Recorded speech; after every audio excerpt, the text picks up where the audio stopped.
Hello, my name is Andrea Bassi, and I'm with Knowledge, a company that focuses on developing methods and models for the analysis of complex systems. I am the lead author of the chapter on economic impacts, which includes macroeconomic modeling, in the Global Infrastructure Resilience Report 2025 by the Coalition for Disaster Resilient Infrastructure, CDRI. This learning video focuses on Chapter 3 on economic impacts. And through this chapter, we examine a variety of different aspects related to macroeconomic modeling. First, we look at the approach that was taken to prepare the analysis presented in this chapter. Then we look at the scenarios that were simulated and the analysis that was performed. In terms of results, we will present what are the numerical outcomes of the analysis, but also their interpretation, to make so that it's easier for you to understand how we have been able to generate the key messages that are presented in Chapter 3. This being said, there are a lot more details on the methods and models and the analysis performed in the technical paper, as well as in the full report. So I would encourage you, if you find this topic of interest, to read these materials to gain even more insights. As a starting point, I want to mention what are the key messages that we have generated, so that then it will be easier for you to understand how we have come to these conclusions once methods and models are clear and presented throughout this learning module. So first, we found that using a systemic approach is required, not even suggested, but actually required, to analyze the macroeconomic implications of a sufficient resilience in infrastructure. This is because there are a wide variety of impacts that have to be considered, and so a sectoral or thematic approach does not give us enough of the detail that we need, horizontal detail, impacts across sectors, actors, and over time, to really explore what are the implications of lack of resilience in infrastructure. Second, we found that the impacts of disasters, both in relation to climate change, but also geological disasters, if they're left unaddressed, will generate increasing costs and growing foregone value added over time. Now, this means that it will be a short-term damage, but then the fact that infrastructure is not available will make so that over time, GDP will suffer if these damages are left unaddressed. So there is a compounding effect to be considered over time, not only the short-term impact on assets. Then the third point, which builds on the second one, is that damages to the economy are actually much larger than the cost of direct damages to infrastructure assets. Now, this implies that if there is a damage to roads, the impact to the economy resulting from the lack of availability of that specific road would be larger than the damage to the road itself. Now, based on this analysis, we also found that if we're able to mobilize adequate funding, especially in the short term, we can reduce long-term GDP losses, meaning if we can fix the infrastructure quickly, then we avoid the repercussions over the medium and longer term for economic activity. And we found also that it's even more effective to invest proactively in climate resilience. For instance, what if we're able to climate-proof roads that are at risk before the damage actually emerges? This will make so that we completely avoid, or to a large extent avoid, the potential consequences on the economy, in addition to reducing considerably the damage to roads themselves. Then, as a final point, we found that making resilience building decision and allocating funds using only direct damage estimates for the infrastructure that is affected, a variety of assets, would underestimate the resilience benefits. Again, this is because we have impacts that emerge over time when we look at the economy overall, but also because there are a multitude of values, social, economic, and environmental, that we need to take into account when estimating the resilience benefit. Now, with these key messages in mind, the first part of the presentation focuses on the macroeconomic modeling approach. In other words, how did we get there? How were we able to generate these type of insights? Well, the starting point for us was to look at hazards, so that we are able to consider landslides, flooding, a variety of different hazards, and the areas that could be potentially at risk. So this was the starting point. This is an analysis we have done across all the countries in which the macroeconomic analysis was implemented. The next step is to assess vulnerability for critical infrastructure assets as well as initially for people, for livestock, and other critical areas of work for estimating the overall impact of climate change on the economy. So we have looked at specifically in relation to the in-depth analysis performed in chapter 3, roads, buildings, power generation, power transmission lines. These are the primary assets that we have considered. Now, these are assets that are directly used in the green economy model in the production function, meaning that the availability of roads allows us to have access to markets and in the model supports economic activity. So if there is a higher road density in the country, that pushes productivity higher. Buildings, in terms of production activity, are embedded for the estimation of value added for industry and services. So if there is a direct damage to productive capacity because of a climate impact, that will be taken into account in the model and will see negative consequences for GDP. Now, we have estimated the specific impacts on these assets based on climate forecasts, and this is what you can find at the bottom. We have different scenarios with different SSP forecast or related assumptions that will allow us to determine what would be the value of temperature, precipitation, wind speed, for instance, and this time series, which is estimated with a monthly time step, also allows us to determine what is the probability of having extreme events with different return periods. And so climate forecasts allow us to get an idea of how big the impact may be on the assets, especially those that are at risk based on the spatial analysis that is multi-hazard. And then climate damage functions for each of the specific assets allow us to determine what is the actual impact that fits into the macroeconomic model.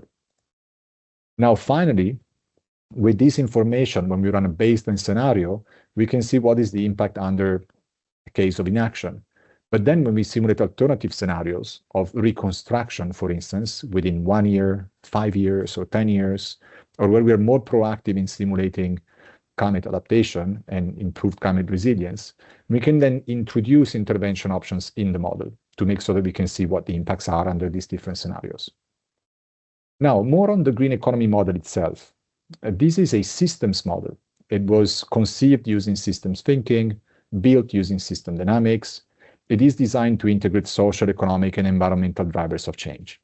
So in general, instead of providing a high degree of detail, for instance, into the economy and the economic sectors, it provides a higher degree of detail horizontally, connecting the economy with infrastructure, for instance, for buildings and roads and power generation, but also connecting the economy to energy consumption and therefore to air pollution, for instance, which is another factor that goes on to affect labor productivity. Land is explicitly built into the model. And so the goal is really to connect the dots across a variety of different areas that support development. Of course, in chapter 3, the focus is on infrastructure specifically. Now, the model is also designed to make so that we can forecast scenario outcomes across different sectors for different economic actors, public, private, as well as households, for different dimensions of development, that's social, economic, and environmental, as well as over time. So it runs actually from the year 2005 until 2050 with a monthly time step, again, to capture seasonality in climate variables. And it simulates historically from 2005 to 2024-25, depending on data availability, to see whether we are able to reproduce historical trends with the model. And if you're able to do so, that gives us confidence that future projections from 2025 to 2050 are also realistic and reliable. There is a variety of different validation steps that are embedded in this modeling process. Then we also generate with this model a cost-benefit analysis, both by project in relation to specific investments or policy package, with a what-if type of approach. The model does not optimize, and so we use it to test what if there is reconstruction within 1 year, or what if it takes instead 10 years.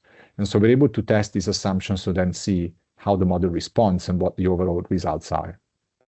In terms of the more important inputs to the model, climate data, which we normally obtain from the EU Copernicus Climate Data Store, different forecasts under different scenarios, damage functions, spatial data, especially on the availability of infrastructure and vulnerability, national accounts when it comes to the economy, energy balances, greenhouse gas inventories, but also land and livestock inventories are the main data inputs for the model. The green economy model is being applied in customized form to more than 100 countries. And each of these is somewhat different from the other because when we integrate social, economic, and environmental indicators, we have to be careful in customizing the model to the local context. Now, the model itself is built using the software called Vensim. And as I said, we run it in simulation mode as a what-if tool. The idea is that if we run the model without optimizing, we're able to see what may go wrong and also what may be representing a synergy. And this information allows us to then support the creation of a stronger policy package, allows us to really understand how reality would unfold, of course, acknowledging that no model is perfect, to make sure that then more informed decision-making can be taking place. Now, in terms of infrastructure specifically and what is presented in Chapter 3, as I said earlier, we fully embed infrastructure into the estimation of value added at the country level. One example that we see here is for services, where we have information on capital and its availability, so production capacity from a capital point of view. We see in this case that we have capital services expressed in monetary value that is a direct input to the index that is used to compute GDP for services in a Cobb-Douglas production function that uses capital, labor, and total factor productivity. So whenever there is a specific damage to capital, we trigger an outflow that reduces the availability of capital, that therefore goes on to reduce the potential to generate value added. Now, that is a damage that generates an outflow, so that we infrastructure destroyed, not available. But of course, it may be the case that power generation is damaged, power transmission lines are damaged. So there is no actual impact on the capital for the services sector, but there is an impact on the productivity of the services sector. If there are power cuts, then we are not able to produce with our machinery, but the machinery will still be in place. And so we're able to look at different chains of causality with the model to really understand what are the repercussions of reduced resilience or insufficient resilience for infrastructure. Now, as a final step, how do we get to the actual impact? As I said earlier, we use data that are either historical or forecasted in relation to climate dynamics. In this case, we can see an extreme wet calculation, so the probability of seeing an extreme event related to rainfall, with monthly time steps, as indicated earlier. So there is an element of seasonality and an overall trend. And from this, we're able to see what is the effect of extreme precipitation on capital.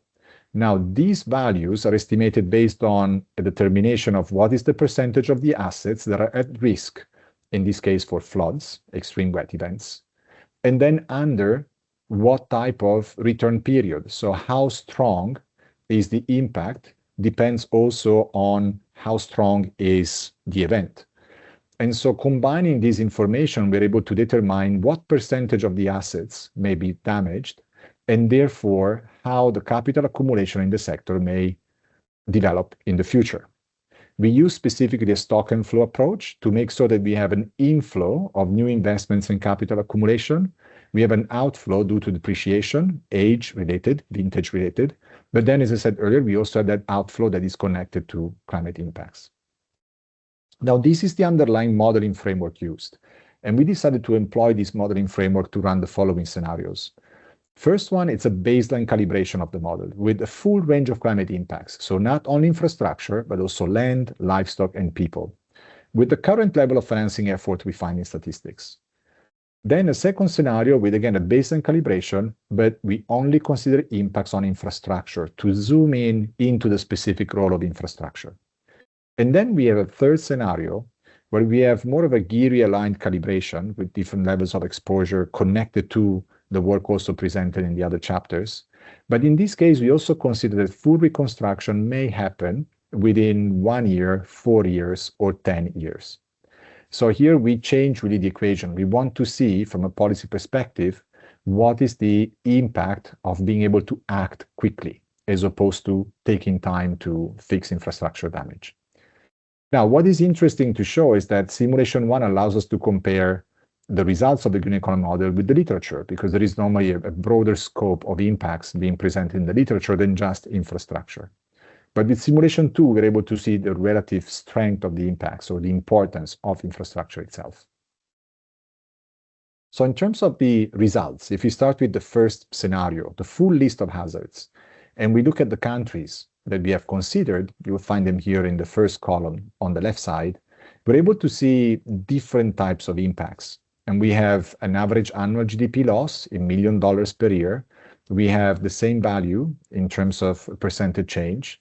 Then we compare GDP with the average annual loss in terms of the value that is the damage to infrastructure specifically as opposed to the value added that comes out from having that infrastructure fully functioning. And then we look at cumulative losses over time until 2050. And to put things into perspective, how big is that loss compared to current GDP at the country level? So overall, we see that, of course, the average annual loss is changing a lot across countries, but that depends on the size of the economy. The larger the economy, the larger the amount of infrastructure available, the larger the potential loss. At the same time, this depends on the climate patterns that we will see across the world for the countries we have considered. It becomes more comparable when we look at the average GDP loss. And we see in this case Bangladesh at 10.6%. We see Fiji, for instance, at 4%, Philippines at 10.1%. The average is about 6.6%. And this is interesting because it also explains the reliance of the economy on infrastructure. And the more diversified economies, for instance, with a larger share of agriculture, will find a slightly smaller impact compared to those that are a lot more reliant on infrastructure, say buildings, for instance, and capital accumulation, and have less diversified economies. What we also notice in general is that the GDP loss over 25 years is way larger than the actual damage to infrastructure. And that is because if infrastructure is damaged and it's not available, not rebuilt, we will have an impact emerging year after year for the next 10, 15, 20 years or so. And this is then reflected in the cumulative impact over time, where we see that on average, between now and 2050, so in 25 years, we will lose close to 4 years worth of GDP because of climate damages.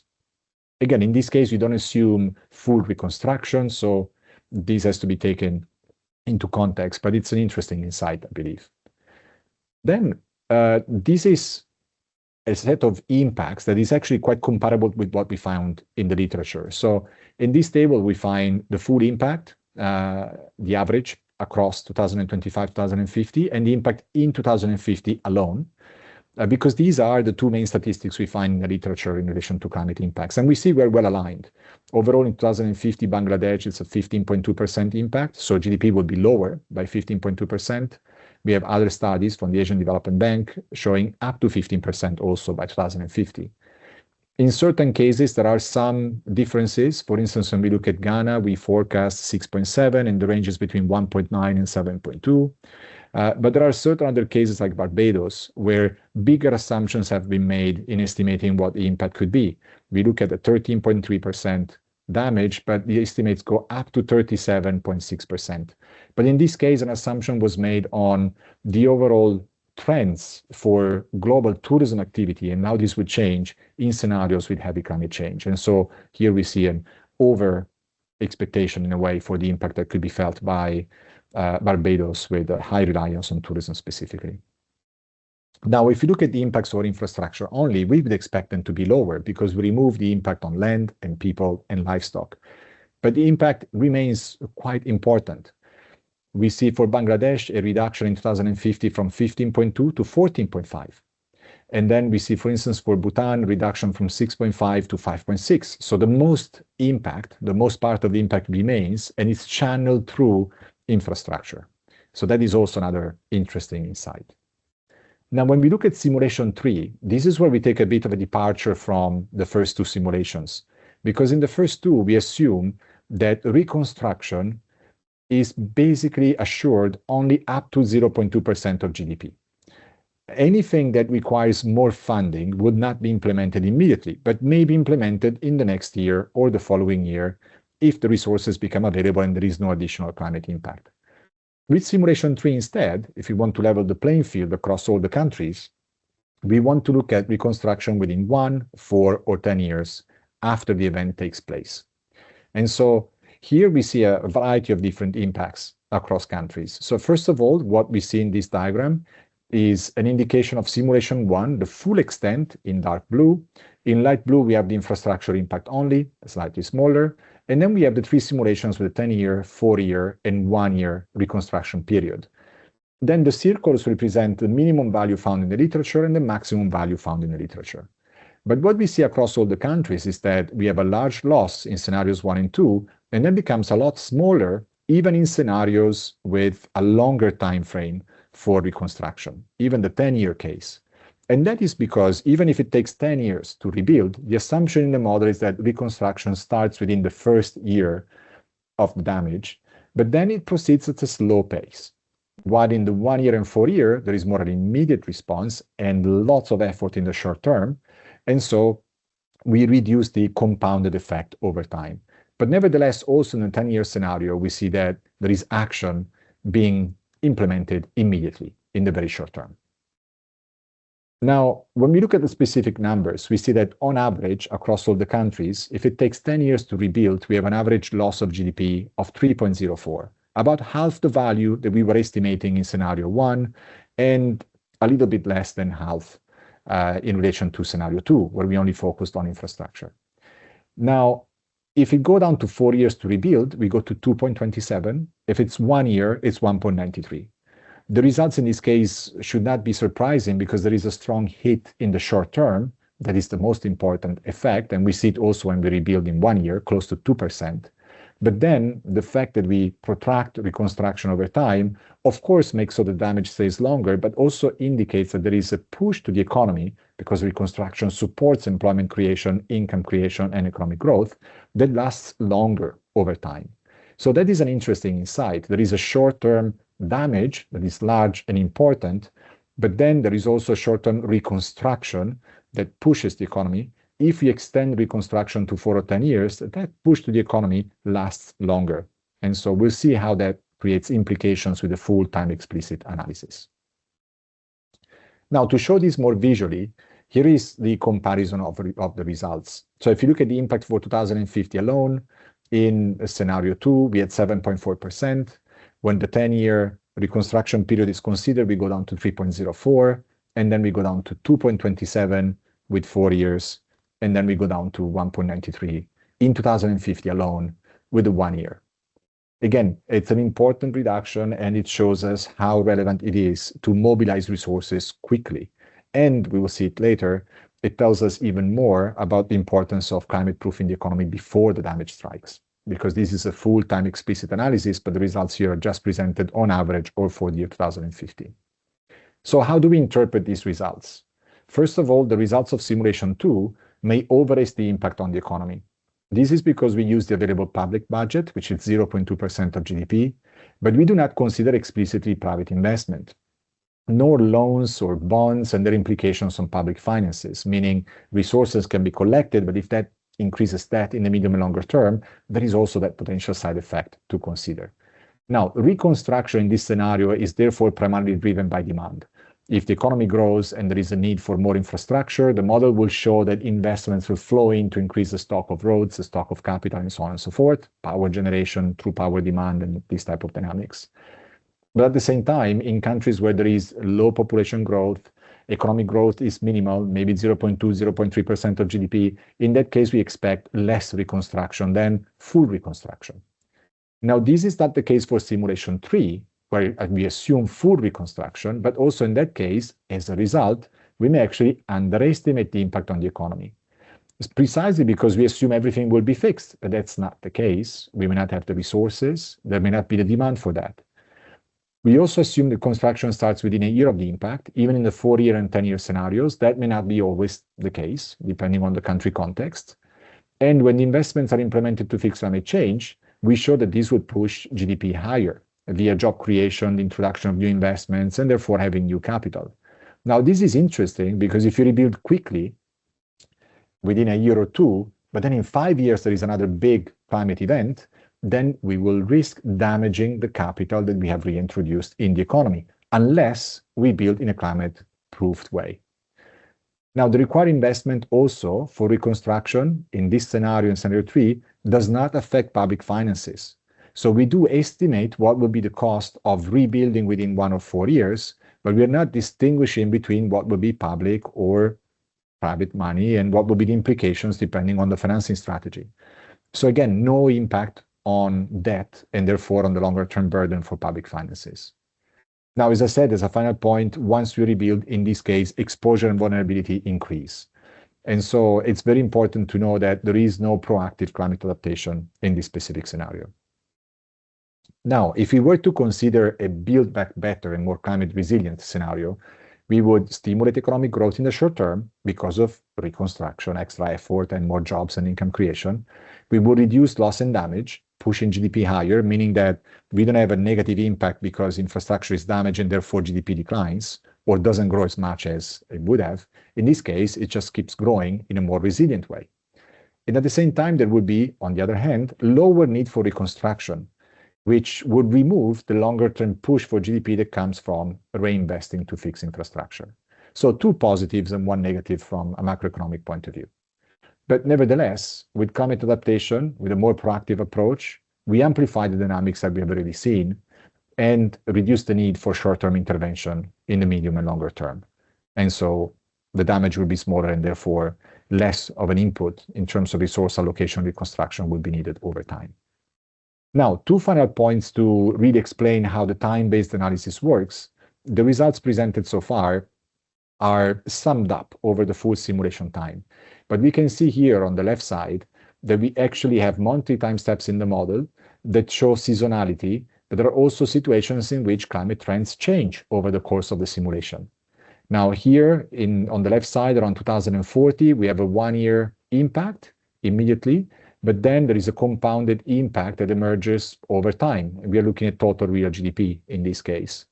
What we notice also in this central part is that GDP may grow more than the baseline scenario, and that is again because we have impacts over 2039 and 40. There is likely in this simulation no major climate events around 2043, 2045, where the 10-year scenario shows, and we see it on the right side as well, that the push for reconstruction will drive GDP higher. Now, of course, this is the case where we have one big climate impact and then no impacts for a series of years afterwards. But if you have a continuous impact year after year, then the 1-year reconstruction overall pays off. And this is in fact what we see here. We have the effects of extreme precipitation. And we see that there were some events that were forecasted based on climate data up to 2041. No events are only minor until 2046. And then other events showing up towards the end of the simulation. And so we are able to explain in a fully transparent way why the economy underperforms in the short term, overperforms in the medium term, and then starts suffering again towards the end of the simulation.